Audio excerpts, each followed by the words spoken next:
Brought you by Meghdoot herbal. Meghdoot Satritha shampoo ये hair fall को कम करे, डैंड्रफ को रोके और दे आपके बालों को भरपूर मजबूती। मेघदूत सतरीठा शैम्पू। देखिए, जेल भी इसलिए बंद है कि अगर आप बबूल का पेड़ लगाएंगे तो आपको मीठे फल नहीं मिलेंगे। उत्तर प्रदेश की सियासत में जब भी कोई नेता बयान देता है तो भूचाल आ जाता है।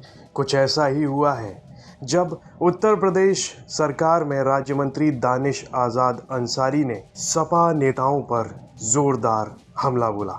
दानिश आज़ाद अंसारी रामपुर के दौरे पर हैं और इस दौरान उन्होंने मीडिया से बातचीत करते हुए सपा नेता आज़म खान पर तंज कसा। साथ ही वो अखिलेश यादव के मस्जिद में पहुंचकर मीटिंग करने के मुद्दे पर भी कटाक्ष करते हुए नजर आए। उत्तर प्रदेश में राज्य मंत्री दानिश आज़ाद अंसारी रामपुर पहुंचे थे। राज्य मंत्री दानिश आज़ाद अंसारी ने रामपुर पहुंच भाजपाइयों से मुलाकात की थी और इसी दौरान उन्होंने मीडिया के सवालों का जवाब दिया। और जब उनसे आज़म खान के लिए पूछा गया तो उन्होंने कहा, बबूल बोया है तो मीठे फल कहाँ से मिलेंगे। साथ ही इस दौरान दानिश अंसारी अखिलेश यादव पर भी फायर मोड में दिखे। साथ ही उन्होंने रामपुर के सांसद मुहिबुल्लाह नदवी पर मस्जिद में बैठक को लेकर जमकर निशाना साधा। सबसे पहले बताते हैं कि उन्होंने आज़म खान पर तंज कसते हुए क्या कुछ कहा है। देखिए, जेल भी इसलिए बंद है कि अगर आप बबूल का पेड़ लगाएंगे तो आपको मीठे फल नहीं मिलेंगे। हाल ही में अखिलेश यादव और डिम्पल यादव मस्जिद में थे तो तरह तरह की आवाज़ें उठ रही थीं, जिसके बाद मौलाना साजिद रशीदी ने विवादित टिप्पणी कर दी थी कि डिम्पल यादव ने ये किस तरह के कपड़े पहने हुए हैं। उसके बाद काफ़ी विवाद हुआ। नोएडा में सपा नेताओं ने मौलाना को पीट तक दिया था। इस पूरे मामले पर जब दानिश आज़ाद अंसारी से पूछा तो उन्होंने इसमें सबसे बड़े दोषी रामपुर के सांसद को बताया। उन्होंने कहा कि राजनीतिक बैठक मस्जिद में कैसे करवाई जा सकती है।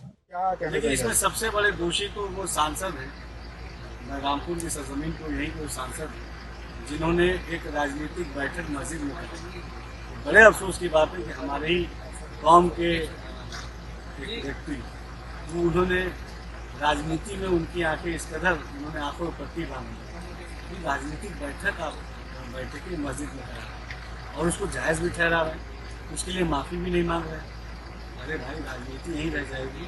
उस खुदा को भी मुंह दिखाना, रब को भी मुंह दिखाना। राजनीति बेशक कीजिए, मस्जिद में कोई भी जा सकता है, इसमें कोई ऑब्जेक्शन नहीं है, लेकिन मस्जिद में राजनीतिक बैठक नहीं हो सकती।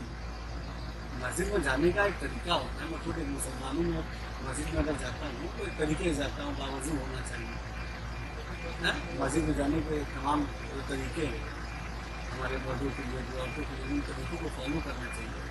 हम आप तमाम चीज़ों को ताक पे रख देंगे तो नहीं चले। इस्लाम जो है ये बहुत खूबसूरत मज़हब है। मुस्लिम समाज के लोग अपने रब को मानते हैं, अपने खुदा को मानते हैं और जो भी इस तरह का काम जो हमारे तथाकथित हमारे मौलाना साहब कर रहे हैं तो तरीके से करें। साथ ही इन दिनों प्राइमरी स्कूल मर्जर का मामला भी लगातार सुर्खियों में और दूसरी तरफ समाजवादी पार्टी पीडीए की पाठशाला लगा रही है। तो इस पर दानिश आज़ाद अंसारी ने समाजवादी पार्टी पर हमला बोला। समाजवादी पार्टी को तो ये बात बतानी चाहिए कि उन्होंने शिक्षा के क्षेत्र में अपने शासनकाल में जब वो सत्ता में थे तब क्या काम किया। भारत से लेकर 70 तक समाजवादी पार्टी सत्ता में थी उत्तर प्रदेश में, तब उनके राज में शिक्षा की क्या बुरी व्यवस्था थी हमारे प्रदेश का बच्चा जानता है। किस तरीके से नकल माफियाओं के गिरफ्त में स्कूल हुआ करते थे सब हम जानते हैं। किस तरीके से सरकारी नौकरियों की बोलियाँ लगाई जाती थी, नीलामी होती थी, ये हम सब जानते हैं। नौजवानों के सपनों के साथ खिलवाड़ करने का काम कैसे समाजवादी पार्टी करती थी, ये सब हम जानते हैं। समाजवादी पार्टी ने हमेशा समाज को बहकाने भगाने का काम किया है।